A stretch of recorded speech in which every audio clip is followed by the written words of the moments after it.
it's great to see the interest in this, and we really do hope that it can make a difference. Especially thinking about schools, those younger children who are growing up in really as digital natives, I suppose we could call them. It's just vital that they are equipped with the tools and the resilience to tackle the online world. And whilst it's not solely their responsibility to do so, and there is a huge role for industry to play in that, and government as well, it's certainly something that we want to support progress on, and developing lesson plans and hosting campaigns like this and encouraging the public to get involved at all ages is really important to that.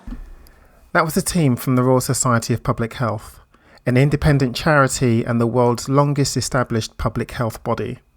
Its mission is that everyone should have an opportunity to optimise their health and well-being.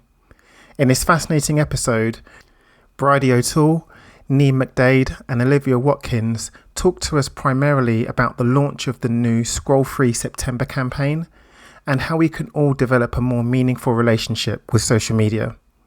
But first of all, welcome to Digital Mindfulness, where each week we take you through the latest innovations in responsible and ethical technology transformation, including digital well-being, tech for good, and much, much more. Okay, I hope you enjoy this episode with the Royal Society for Public Health. Thank you all for joining me here on Digital Mindfulness. It's really fantastic to have you on the show, and I, for one, am really looking forward to finding out much more about Scroll Free September and the work you're doing. So welcome to the show. Thank you. Thanks for having us. So given that there are a few more people than normal on the show, I wonder if you just introduce yourselves and in particular and tell us exactly how you were involved in Scroll Free September. This is Niamh. So since starting here at RSPH, I've been lucky enough to be involved with our work on looking into the impact of social media and more specifically on young people's mental health and well-being, so the age group between 14 to 24. Since kind of starting on that work, it's really branched out where we now host a campaign which is for all of the public to take part in. As well as that, we've had an inquiry with the APPG on social media, which we provide the secretariat to, and now we're excited to be also launching a e-learning on this too. So that's just one aspect of the work we do here, but I'd say it's, for the three of us, probably one of the things we work on that we're personally quite invested in as well. I mean, social media is something that affects all of us, and I think especially in our kind of age group and when we've grown up, it's been something that's really affected us. So we're really quite lucky to be working on this and hopefully making an impact.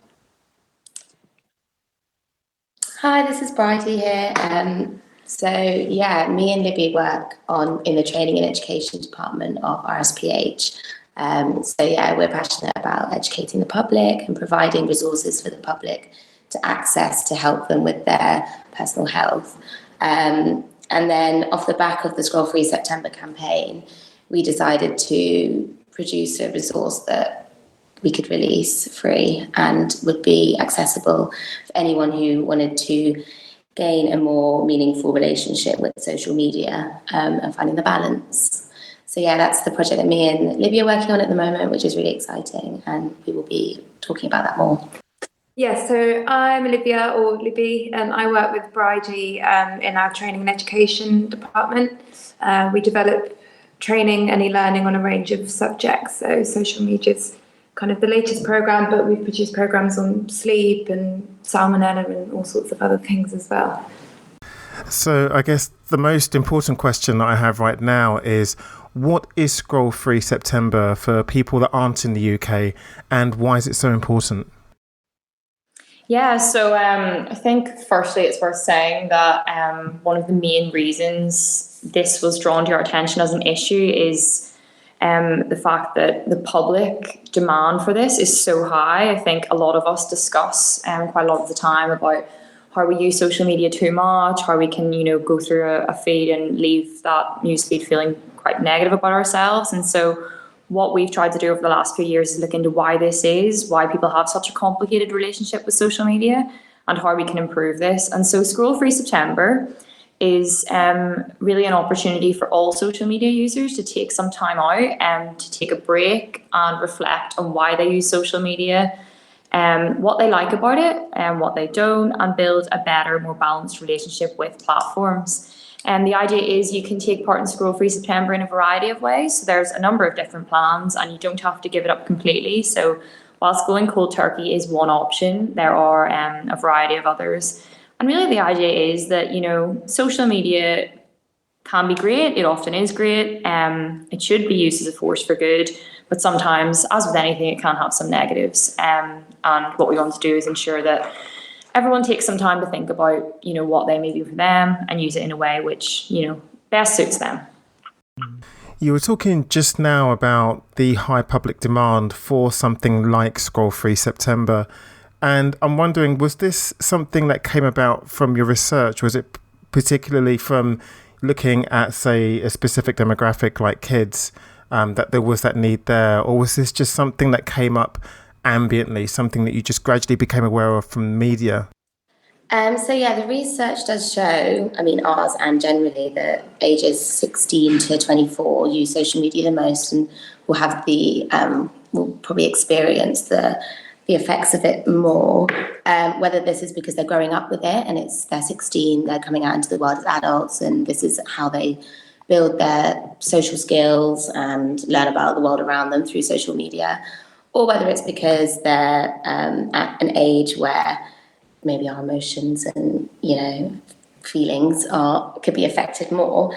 But actually, it's not just that age group. We found that more and more older people are using social media as well. A lot of elderly people who might not be able to leave the house as easily to communicate with their friends using social media. So as opposed to just becoming a young people's mental health priority, it's now spreading and becoming more of a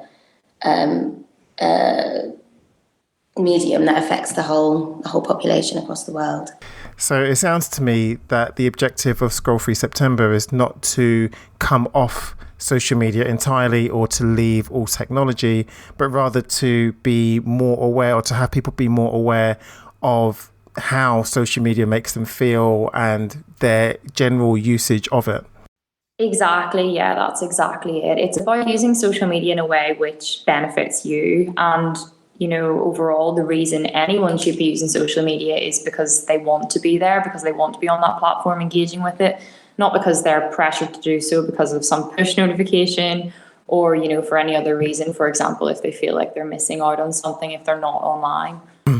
I just want to pick up on this whole idea of problematic technology use, because I think it's something that could be a little bit vague for listeners now. I'm interested to know, what were the behaviours exactly that designated problematic technology use? Was it something simply like time spent on a particular program or device, or was it something else? Sure. Actually, our most recent research, which we launched last week with the kind of pre-launch of the campaign this year, revealed that the public believe the most toxic elements of social media to be, number one, came in as triggering content. So any content that reminds you of a negative experience. And the like button came out very high on that as well. So, comparing your self-worth, I guess, in a sense, to the number of likes you receive is, of course, not going to be beneficial to mental health and well-being. On the other side of things, we also looked into the most meaningful elements of social media, those aspects that we want to kind of encourage people to benefit more from. Number one came out as memes, so that's lovely. And 2 and 3 were holding organisations and public figures to account, and number 3 was providing access to health information. So included in that was finding access to mental health advice, which can be something quite beneficial for those who, might not feel confident to go into the real world and engage in discussions or don't have access to services, which we know is a problem, especially in the UK. So, there's toxic elements and there's meaningful elements, but yeah, as Niamh said, it's not a clear-cut sort of thing, and we're not encouraging people to give up social media altogether, because we are firm believers that it can be harnessed for good, and that's one of the things that we are very adamant on sort of including in our e-learning, is that each of the sections cover the positive and negative aspects and kind of results of social media use. So one of the sections focuses on self-image and the way that social media can positively and negatively impact our body image and self-esteem. So obviously we all know that viewing endless images of sort of thin, idealised, often photoshopped people, particularly on Instagram, that are kind of presented as a normal body type, which we should all be striving towards, is obviously negative for our self-esteem and can lead to us to have a negative body image. However, there are kind of increasing numbers of prominent body positive accounts, particularly on Instagram again, such as Body Posy Panda and Jamila Jamil's Eyeweigh community. And they provide like an alternative to the mainstream media's sort of narrow depiction of beauty ideals. And a lot of people find them really valuable in promoting messages that support positive body image and body acceptance. So it's definitely not a clear cut. I think this is really interesting and important because one of the things that you were just mentioning about what people do after the event is of critical importance. There are a lot of campaigns that I've seen where taking a period of time away from technology is encouraged, but then having that structured e-learning program to deal with some of the insights that would be gained during that month is of particular importance, particularly a resource that people can access whenever it is that they want. Yeah, I mean, we're really excited about the launch for this program. It's called Looking After Your Selfie, and it's basically going to be a guide to finding your balance on and offline. That's what the kind of subline is. And then it covers 5 main topics, which are loneliness and relationships, self-image and self-esteem, sleep, bullying, and then resources and signposting. So, I mean, it's, as you know, social media is covers so many broad things, and technology in itself in relation to health. But we've explored 4 topics that we think are most useful and maybe have the biggest impact on social media users. And then we will be signposting to further resources, which hopefully the users will find useful. Yeah, and it's definitely not a sort of, once it launches in October, that won't be it finished and left. Obviously, this is such a new topic area and research is kind of emerging every day. So we'll certainly be updating the programme in light of kind of the findings in the emerging research and making sure we stay up to date on kind of the latest evidence. We're lucky enough to be working with academics on this. So people within each of the topics who we will be working with to keep the content updated. So, yeah. And accurate. Oh, that's fascinating. And again, you were talking about the academics that you're working with to create this fantastic content. Oh, just one thing actually before I go on to the next question. This e-learning content, is that free for people or is there a cost? Yes, that will be free and available to access via our website. So you can actually register your interest in the programme now, and that will mean that, we'll pop you over an email once the e-learning is launched and will be available to access, which, as I said earlier, will be October 16th. Once the programme is launched, you could just visit the e-learning section of our website, and the programme's available free to access on there. And you can kind of go into each topic as you wish and revisit the programme. It tracks your progress. So it's quite a large programme compared to some of the other resources out there, which are kind of small introductory things. So you can dip in and out of each topic, of it's things that you think would be most relevant to you, and it tracks your progress so you can complete it over a period of time. I guess this is just like a kind of quick personal question, but I'm really interested to know about these different stakeholder groups or these different groups of people that are starting to engage now with Scroll Free September, because I'm right in saying that this is the second year that the campaign's been run? It is, yeah, it is. And when we first launched the campaign, we were pleased prior to the even kicking off in September. We had so much engagement from such a range of organisations and stakeholders, from academics working in this area to industry representatives, a lot of digital mindfulness apps, and just so many of the public as well. Also, it's been great to have universities and schools on board, and we've developed a lesson plan this year as well for schools, which was something that schools called for last year, and so we were able to develop that, which it's great to see the interest in this, and we really do hope that it can make a difference. Especially thinking about schools, those younger children who are growing up in really as digital natives, I suppose we could call them.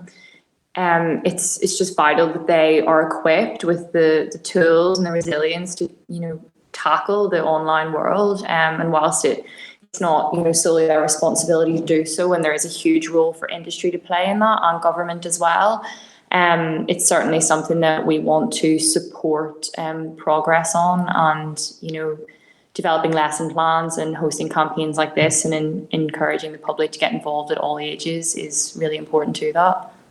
I was just going to say we've been really delighted at the feedback and the engagement that we've had from various organisations and individuals that we've approached, and asking for support with both the campaign and the e-learning development. So, as Bridie mentioned, we're working with a number of academics, but we're also working with the Diana Award. We're working with the Children's Sleep Charity, and a number of other organisations, and actually quite prominent Instagram influencers who have also come on board. And I think the fact that you have people who kind of rely on Instagram engagement in many ways, but are still on board with kind of encouraging their followers to maybe take some time out and reflect on their social media use, is just indicative of how important this campaign and the programme is, and how needed it is. I really want to, I think this actually was a question I was going to ask previously, but this whole idea of the need and the necessity for the campaign, where do you think this has come from? Like, why do you think, like right now in 2019, that there is such a public clamour for campaigns, for awareness raising campaigns like this? I think that with something like social media and the online world, it moves so quickly, and regulation has just not had a chance to catch up. And I think sadly we're seeing some of the more negative effects of that at the moment. And so as well as doing a public facing campaign, we are working quite hard with government and influencers and the likes of social media platforms such as Instagram, Facebook, Twitter, Google, etc. as well, to try and ensure that whilst public campaigns are great, there is real room for regulation in this area. We really welcome the online harms white paper, which came out earlier this year from the government, and a lot of what that proposed reflected many of the calls to action from our new filters report, which we published earlier this year with the APPG, so the All Party Parliamentary Group on social media. One call they have made in that report, which we endorse, is the establishment of an online harms regulator. So, the idea for that would be to really treat, I guess, online harms, but social media in particular from our end, as a public health issue and one of public concern. And so, we've seen the huge kind of negative implications that certain aspects of social media platforms can have. It can lead to the loss of life, unfortunately, for some people, as we've seen earlier this year. And so there's just huge kind of momentum behind this, and it's unfortunate it's taken quite negative things to make that happen. But what we want to do now is drive forward with influencers across the board, really, to ensure that with this campaign we have regulation in place to ensure that the UK can lead a great example to the rest of the world, I suppose, as well, in tackling online harms and particularly mitigating against the potential negatives of social media whilst maximising those positives. I think as well the need sort of stems from, so with the advent of social media, is kind of the development of what is known as 24/7 culture. So it's that pressure that we all feel to be available and responsive 24 hours a day. So you might leave the office at 5:30, but you're still checking your emails at 7, 8, 9 o'clock at night, and you're still getting push notifications through Facebook and other social media websites at all times of day and night, and that can impact your sleep. And I think that pressure and that sort of fear of missing out, or FOMO, can lead individuals to be on their phones 24/7 and not give themselves time to sort of switch off and unwind, which we all need. It's pivotal to all our sort of mental health and well-being. One of the things that we've been just speaking about in depth is the role or the importance of policy in helping to address some of the ills that you were speaking about, that the campaign addresses. With some of the people who have been on the show previously, and which is also replete in the media, there's a lot of emphasis on the importance of the roles of the social media companies or the technology companies themselves, and also of the caregivers, to raise awareness of some of, again, the importance of taking time out from the way that we use social media. So I'm interested in your take on this. Do you think that the caregivers or the technology companies have more responsibility, or is it lawmakers? I think it's about looking at the whole picture. So whilst we really welcome the recommendations of the Online Harms White Paper, many of our calls we have made, what we really are, striving for is an online harms regulator. And the idea would be that this would, under a polluter pays principle, be funded by industry, and so put in place measures to ensure that that duty of care is upheld by industry, upheld by platforms, to ensure that social media users are there and they are safe when they are on platforms from the outset. I think the medical director of the NHS actually advised earlier this year that social media companies need to do more to stop celebrities and influencers advertising diet products and appetite suppressants and products such as that, because of the harmful impact that they're having, particularly on young people and particularly on young women. And what we have aimed to do with this is produce people with resources that give people the tools to know how to recognise when something might be harmful or when something might not be factual, and therefore kind of take some of the responsibility into their own hands if they can. Because, there's so many things like fake news and all these stuff out there that many people won't have ever heard that they could be harmful. Mm-hmm. And because we are old enough to have known a world before social media, and so can maybe recognise when things are damaging, a lot of young people or people who are just coming into using social media now will not be able to recognise those things. So it's kind of giving them the tools to do so. Yeah, it's encouraging the social media organisations and policymakers to make necessary changes, but also empowering social media users to develop a healthy relationship themselves. And the Scroll Free September campaign really wants to encourage social media users to take back that control. And with the e-learning following up from that, I think it's about harnessing that control and taking that seat and driving forward your relationship with platforms and ensuring that's in a meaningful way. And that's why it's so great to have this free resource to kind of roll out to whoever wants to use it, really, so that they can build that relationship and have a better time online, really. One thing that is especially noticeable to me is that Scroll Free September focuses exclusively on social media. And whilst I know, of course, there are issues with the use of social, or the problematic use of social media, I'm wondering what the vision is for the campaign going forward. Are you going to focus a lot more on other forms of technology that encourage problematic use? And I'm thinking of, I don't know, something like email, for example. Yeah, so one of the newest elements of the campaign this year is that we're also encouraging users of online gaming platforms to use the Scroll Free September campaign as an opportunity to take a break from that. So this added focus to tackle, I mean to say gambling. I said online gaming.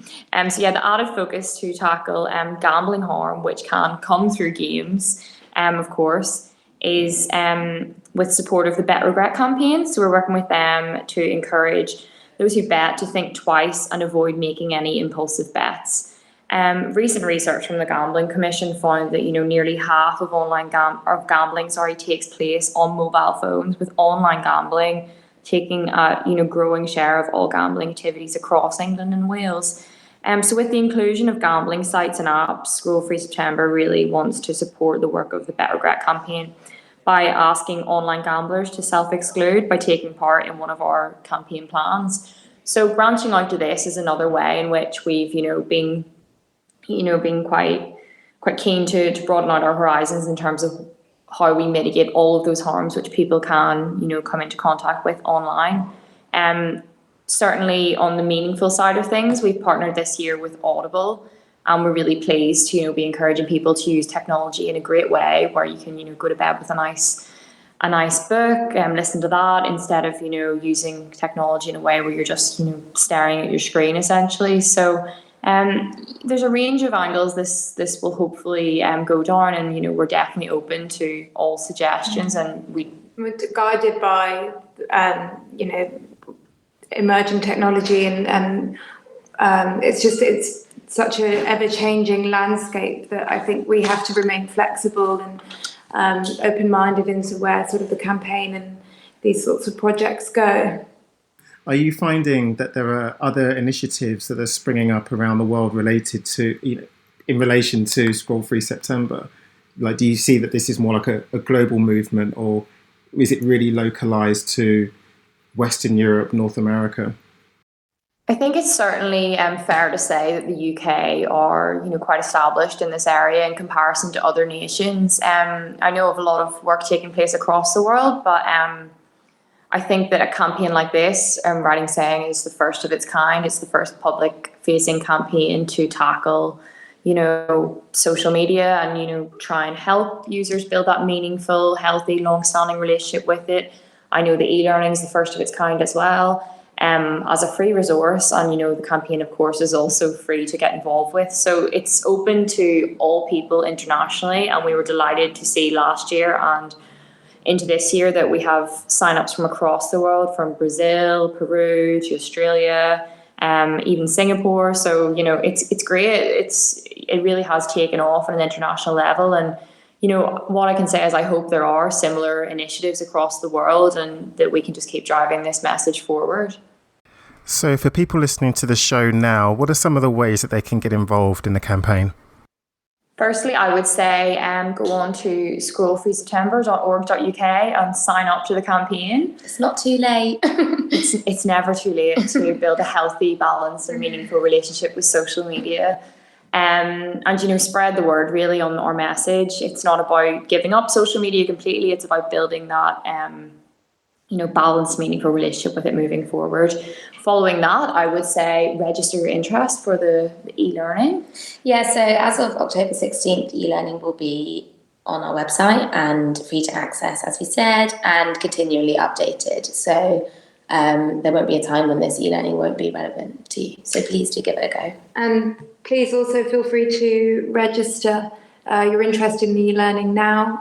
So we have an interest form, and we'll contact you as soon as the program's launched. So make sure that you don't miss out. One final thing is, ironically, use the hashtag ScrollFreeSeptember for all kind of promotion of the campaign. And I think finally, we probably say anyone who feels like they do have a bit of a complicated relationship with social media, I know myself, I most of the time do, just take an opportunity to look up from your phone really and look at the world around you and take some time to reflect on, how do you feel about what you've just seen in your news feed? Maybe do a declutter of your feed for a start. And yeah, just take that time to reflect and think about, why are you spending so much time online? Why not? What do you like? What don't you? And if it's the socialising aspect of it that you love, then take that into the real world and make sure you chat with a friend over social media, but then make the effort to meet up with them offline and carry on with those intimate relationships. Well, Bridie, Neem and Olivia, thank you so much for spending some time with us today and taking us through what you're doing at Scroll Free September. It's a really fantastic campaign and I wish you all the very best with it. Thank you. Thanks for having us. Cheers. Thanks for listening to the Digital Mindfulness Podcast. Be sure to visit our website to access everything we've discussed on the show. If you like this episode, please rate and give us a review wherever you listen to your podcasts. Thanks again and join us next week for another episode.